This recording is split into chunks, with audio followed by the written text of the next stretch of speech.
क्या आपको पता है मुख्य और सूक्ष्म पोषक तत्वों के अभाव में मूंग उड़द की फसल का उत्पादन 15 से 30% तक कम हो जाता है। मूंग की फसल के लिए ग्रोप्लस सबसे अच्छा खाद क्यों है? फास्फोरस की उपलब्धता अधिक सुलभ।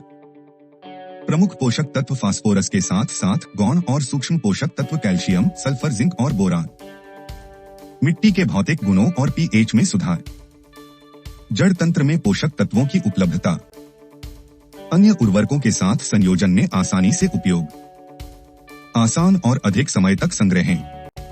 मूंग फसल में ग्रोप्लस के लाभ: स्वस्थ और मजबूत पौधा, स्वस्थ और पूर्ण विकसित जड़ें, पूरी तरह से भरी हुई फलियां, पत्तियों का गहरा हरा रंग, गुणवत्ता युक्त उपज, फसल से ज्यादा मुनाफा।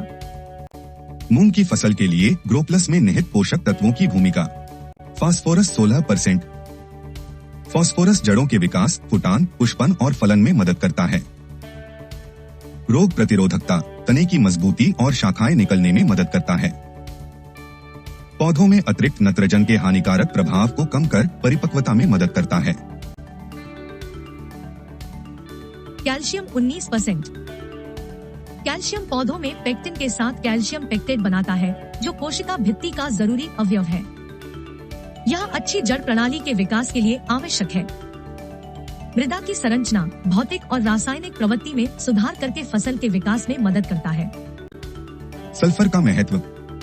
सल्फर क्लोरोफिल निर्माण, प्रोटीन संश्लेषण, उपापचय और संरचना में शामिल है। फसलों में प्रतिरक्षा विकसित कर कीट व बीमारियों के लिए प्रतिरोधी बनाता है। फसल की गुणवत्ता में सुधार और फसल को समान रूप से परिपक्व बनाता है। जिंक का महत्व। जिंक क्लोरोफिल निर्माण और कोशिका झिल्ली की अखंडता, किल्ले निकलने में मदद करता है। कार्बोहाइड्रेट के परिवर्तन और शर्करा की खपत को नियंत्रित करता है। कई एंजाइमों को सक्रिय कर पौधों की वृद्धि और विकास में मदद करता है। बोरान का महत्व। पुष्पगुच्छ बनने, उसकी लंबाई व निषेचन में मदद करता है। हार्मोन उपापचय, शर्करा के स्थानांतरण में मदद करता है। अनाज के गठन और वजन में मदद, यानी हल्के अनाज को कम करता है।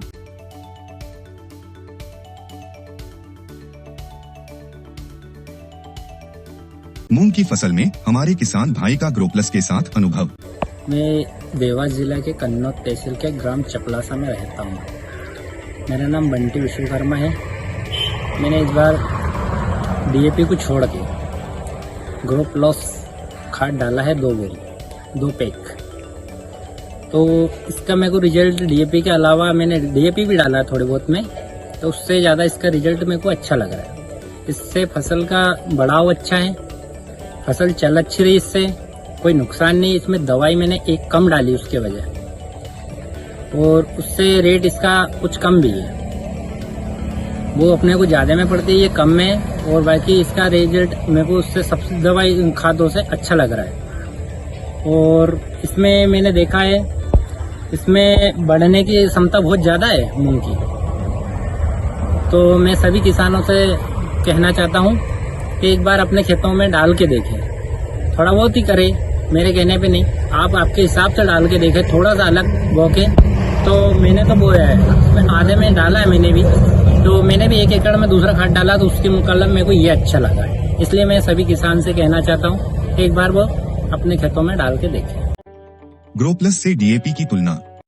उपरोक्त तालिका में बताया गया है कि किस तरह हमारे किसान भाई डीएपी की तुलना में अगर ग्रोप्लस और यूरिया का उपयोग करते हैं तो मूंग की फसल को nitrogen, phosphorus, calcium, sulphur, zinc और बोरान जैसे आवश्यक पोषक तत्वों की पूर्ति होती है, जो कि फसल के संपूर्ण विकास के लिए आवश्यक है, जबकि डीएपी केवल नाइट्रोजन और फास्फोरस ही फसल को प्राप्त होते हैं।